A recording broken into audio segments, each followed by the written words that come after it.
आज हम बात करेंगे मैनोमेट्रिक मेथड की। मैनोमेट्रिक मेथड बहुत ही इंपॉर्टेंट लॉन्ग क्वेश्चन है चैप्टर नंबर 4 का। एक्सप्लेन, ये पेपर में इस तरीके से पूछा जाता है कि explain manometric method used for accurate measurement of vapour pressure, कि बताओ मैनोमेट्रिक मेथड होता क्या है और वेपर प्रेशर की एक्यूरेट मेजरमेंट के लिए इसे यूज़ कैसे किया जा सकता है। किसी भी लिक्विड के वेपर प्रेशर की मेजरमेंट को एक्यूरेट तरीके से मेजर करने के लिए हम मैनोमेट्रिक मेथड का किस तरह से यूज़ करते हैं, एक्सप्लेन करो। ठीक है ना। डेफिनेशन क्या है मैनोमेट्रिक मेथड की? Manometric method is used for the accurate measurement of vapour pressure. Manometric method को हम यूज़ कर रहे होते हैं एक्यूरेट मेजरमेंट, वेपर प्रेशर की एक्यूरेट मेजरमेंट के लिए हम मैनोमेट्रिक मेथड को यूज़ कर रहे होते हैं। किसी भी लिक्विड का वेपर प्रेशर अगर आपने कैलकुलेट करना है कि वो कितना प्रेशर लगा रहा है, ठीक है ना, कंटेनर की दीवारों के ऊपर, तो उस प्रेशर को कैलकुलेट करना हो तो उस प्रेशर को कैलकुलेट करते हैं मैनोमेट्रिक मेथड के ज़रिए से। ठीक है ना। यहाँ पर अब हम क्या करेंगे, इधर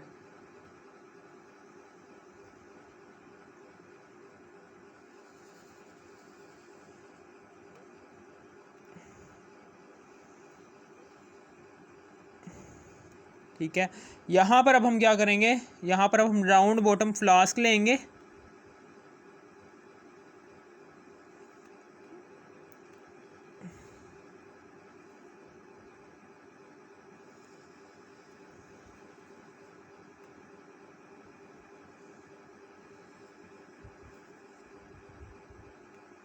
ये राउंड बॉटम फ्लास्क ली,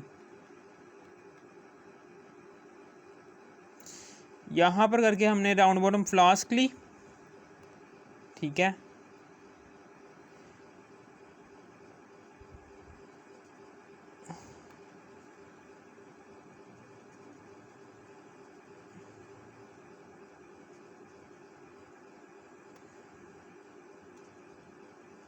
ये पानी फिल किया यहाँ पर।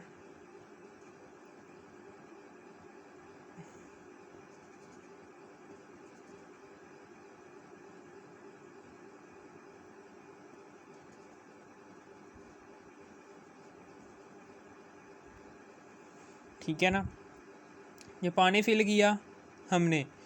फिर उसके बाद यहाँ पर करके हमने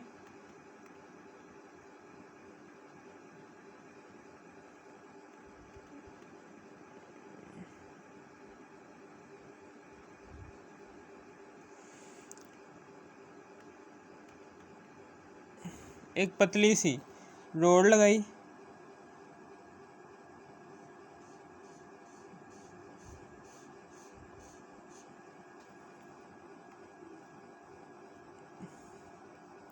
यहाँ पर करके हमने एक यू शेप्ड फ्लास्क बनानी है इस तरीके से।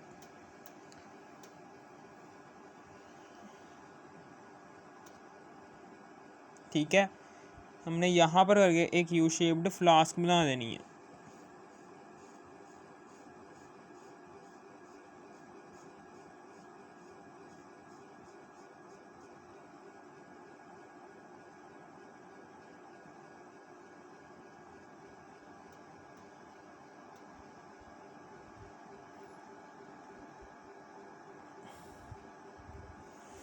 ये यू शेप्ड फ्लास्क बना दी और फिर उसके बाद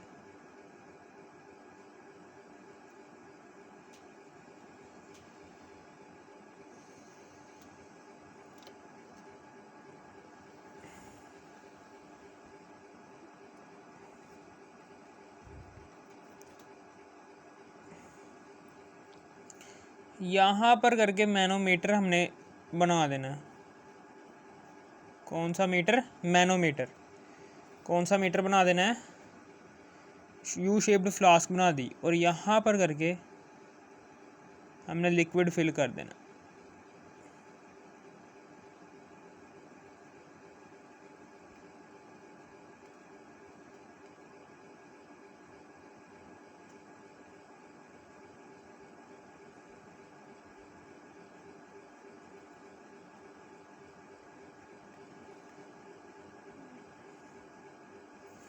ठीक है, समझ आ गई। अब उसके बाद क्या करना है, अब उसके बाद यहाँ पर हमें पता है क्या क्या चीज़ें हैं। ये है जी थर्मोस्टेट, इसे हम कहेंगे क्या, थर्मोस्टेट। ये क्या है, ये राउंड बॉटम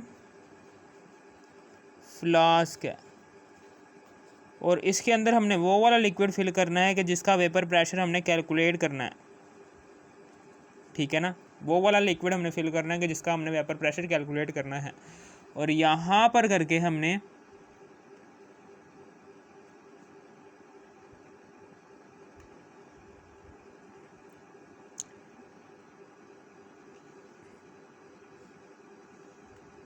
दो स्टॉपर लगाने हैं,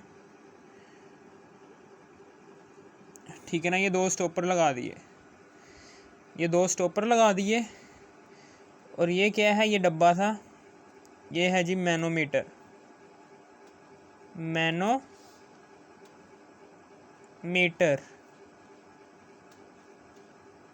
ठीक है। और ठीक है, और यहाँ पर क्या है, मरकरी है। ये क्या है, ये मरकरी, ये क्या है, ये मरकरी Hg है। ये क्या है, ये मरकरी है, ठीक है। ये मैनोमीटर है, ये मरकरी है, ठीक है ना, समझ आ गई। और यहाँ पर करके ये क्या है, ये स्टॉपर है, ये क्या है, ये स्टॉपर है, ठीक है। और फिर उसके बाद ठीक है, ये वाटर है,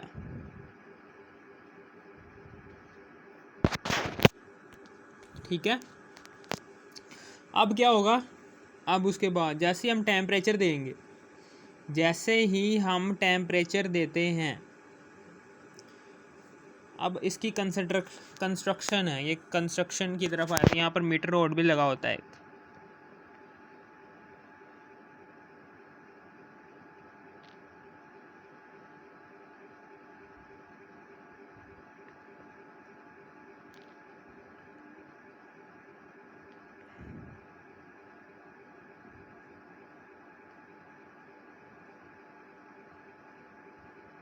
ये मीटर रोड भी लगा होता है। ये क्या है,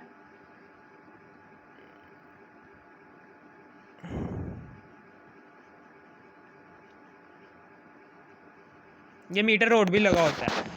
अब उसके बाद यहाँ पर इसकी कंस्ट्रक्शन हम यहाँ पर एक्सप्लेन करने जा रहे हैं। मैनोमीटर की कंस्ट्रक्शन को हम एक्सप्लेन करने जा रहे हैं कि manometer, manometric operators is consist of a round bottom flask. इसमें एक राउंड बॉटम फ्लास्क होती है, ठीक है ना।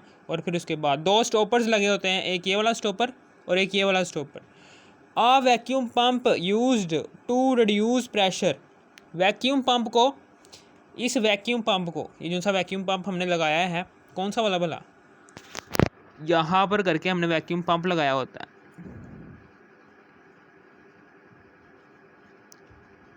इसको हम प्रेशर को रिड्यूस करने के लिए इस्तेमाल करते हैं।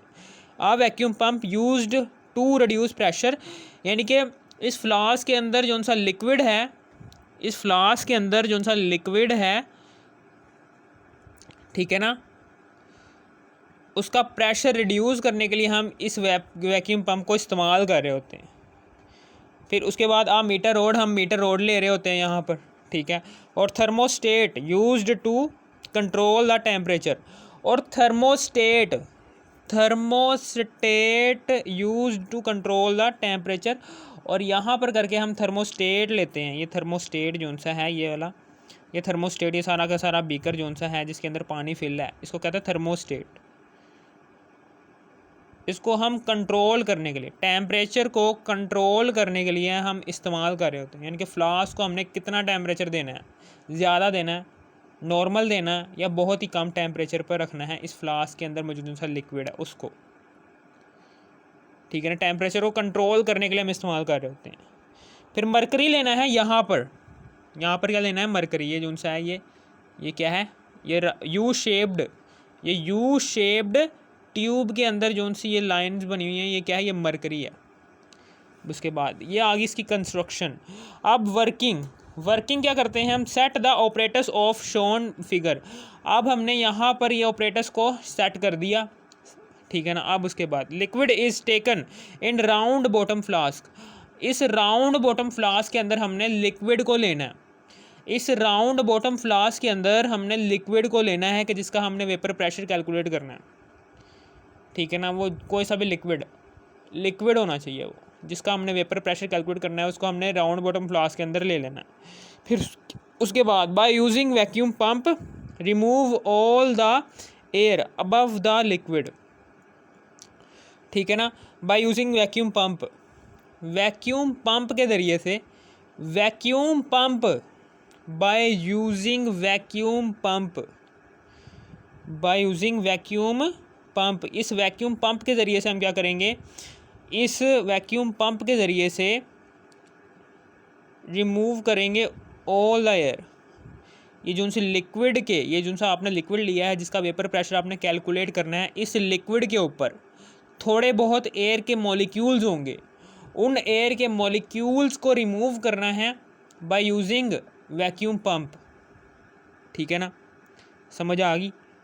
और फिर उसके बाद जब आपने लिक्विड के ऊपर जो उनसे थोड़े बहुत एयर के मॉलिक्यूल्स होंगे उसको रिमूव कर देंगे थ्रू वैक्यूम पंप, तो फिर इस लिक्विड के अंदर भी कुछ एयर के मॉलिक्यूल्स प्रेजेंट होंगे। इस लिक्विड जिसका वेपर प्रेशर आपने कैलकुलेट करना है, इस लिक्विड के अंदर भी ऐसे मॉलिक्यूल्स प्रेजेंट होंगे हवा के जिसकी आपको ज़रूरत नहीं होगी। उसको रिमूव करवाने के लिए अब हम क्या करेंगे, सबसे पहले तो हम इस लिक्विड को फ्रीज़ करेंगे जिसका हमने वेपर प्रेशर कैलकुलेट करना है। इस लिक्विड को फ्रीज़ करने के बाद इस लिक्विड को मेल्ट करेंगे, इस लिक्विड को फ्रीज़ करने के बाद इस लिक्विड को मेल्ट करेंगे, ठीक है ना। जब मेल्ट हो जाएगा फिर वैक्यूम पंप के ज़रिए से ऊपर जो सी हवा जमा हुई होगी उसको हमने बाहर की तरफ रिमूव करवा देना। फिर सेम दूसरी दफ़ा काम करेंगे, फिर दोबारा से इस लिक्विड को फ्रीज़ करेंगे, फ्रीज़ करने के बाद फिर दोबारा से मेल्ट करेंगे। मेल्ट करने के बाद जो उनसे एयर के मॉलिक्यूल्स इस राउंड बॉटम फ्लास्क के ऊपर जमा होंगे, उन एयर के मॉलिक्यूल्स को हम रिमूव करवा देंगे फिर दोबारा से वैक्यूम पंप के ज़रिए से। तीसरी दफ़ा फिर दोबारा से हम ऐसे ही करेंगे कि इस राउंड बॉटम फ्लास्क के अंदर के जो सा लिक्विड है उसको हम फ्रीज़ करेंगे, फ्रीज़ करने के बाद उसको मेल्ट करेंगे, मेल्ट करने के बाद एयर के मॉलिक्यूल्स जो से इस राउंड बॉटम फ्लास्क के ऊपर जमा हो गए होंगे उसको हम वैक्यूम पंप के ज़रिए से फिर दोबारा से बाहर निकाल देंगे, ठीक है ना। याद रखना कि इस स्टॉपर को हमने क्लोज रखना होगा, ये वाला स्टॉपर ओपन होना चाहिए। जब हम एयर के मॉलिक्यूल्स रिमूव करवा रहे हों जो इस फ्लास्क के अंदर हैं, तो उस दौरान इस स्टॉपर को बंद रखा करो और इस स्टॉपर को ओपन होना चाहिए, तभी एयर के मॉलिक्यूल्स निकलेंगे बाहर यहाँ से। नहीं तो अगर आपने इसको ओपन किया होगा तो एयर के मॉलिक्यूल्स क्या करेंगे, यहाँ से गुजर कर यहाँ पर भी आ सकते हैं, इसलिए हमने इसको क्लोज़ करना है, इसको ओपन करना है। फिर उसके बाद आ गया है जी close the stopper toward vacuum pump की तरफ जो सा स्टॉपर लगा होगा। वैक्यूम पंप कहाँ पर है, ये देखें, ये है ये वैक्यूम पंप, ठीक है ना। अब हमने ये वैक्यूम पंप वाले स्टॉपर को क्लोज करना है और इसको कर देना है ओपन। जब राउंड बॉटम फ्लास्क के अंदर सारे के सारे एयर के मॉलिक्यूल्स रिमूव हो जाएं थ्रू वैक्यूम पंप, तो वैक्यूम पंप की तरफ जो सा स्टॉपर लगा होगा इसको हमने क्लोज़ कर देना है। क्लोज़ करने के बाद फिर इसको ओपन कर देना है। जब इसको ओपन करेंगे तो फिर उसके बाद क्या करेंगे, एयर के मॉलिक्यूल्स इसको ओपन करेंगे। अब ओपन करेंगे, close the stopper toward vacuum pump, इसको हमने क्लोज़ किया and open the stopper toward manometer. ये जो सा मैनोमीटर है, इस मैनोमीटर की तरफ जो सा ये वैक्यूम पंप लगा होगा इसको हमने दोबारा से ओपन कर देना, ठीक है। अब फिर उसके बाद now adjust the temperature and the vapours of liquid. फिर उसके बाद हमने क्या करना है, हमने टेम्परेचर को एडजस्ट करना है। टेम्परेचर को क्या करना है, एडजस्ट करना है। टेम्परेचर को क्या करना है, यहाँ पर एडजस्ट करना है। हमने क्या करना है, हमने टेम्परेचर को एडजस्ट करना है थ्रू थर्मोस्टेट। थर्मोस्टेट के ज़रिए से हमने टेम्परेचर को एडजस्ट करना है, ठीक है ना। थर्मोस्टेट की मदद से हमने इस फ्लास्क के अंदर जो सा लिक्विड होगा उसके टेम्परेचर को एडजस्ट करना है।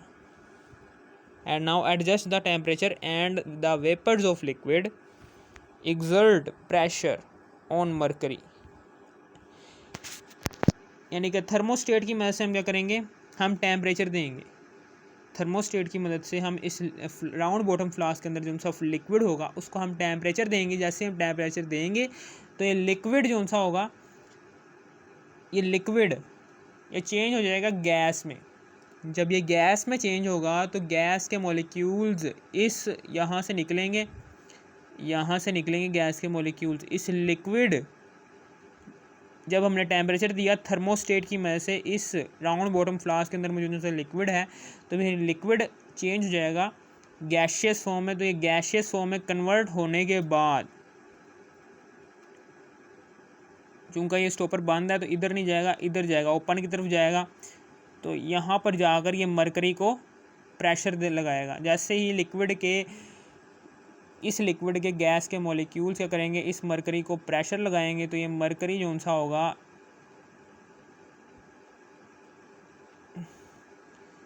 ये यहाँ से नीचे चला जाएगा और यहाँ से थोड़ा सा ऊपर चला जाएगा,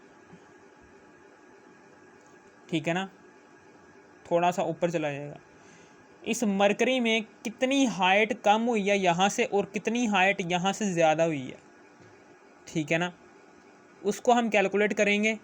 और जब हम, ठीक है ना, डेल्टा एच कैलकुलेट करेंगे तो डेल्टा एच हमारे पास जो भी आएगा, हाइट चेंज इस मरकरी की जितनी भी होगी, ठीक है ना, उस हाइट चेंज के ज़रिए से हम क्या करेंगे, हम यहाँ से इस लिक्विड का वेपर प्रेशर कैलकुलेट कर लेंगे।